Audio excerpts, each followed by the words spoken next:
You ask Tiger to solve. This deals with linear equations with one unknown. The final result is x equals 20. Let's solve it step by step. Group all x terms on the left side of the equation. Subtract 7x from both sides. Group like terms. Simplify the arithmetic. Group like terms. Simplify the arithmetic. Group all constants on the right side of the equation. Subtract 1 from both sides. Simplify the arithmetic.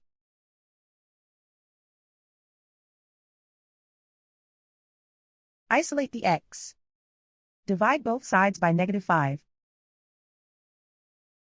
Cancel out the negatives. Simplify the fraction. Cancel out the negatives.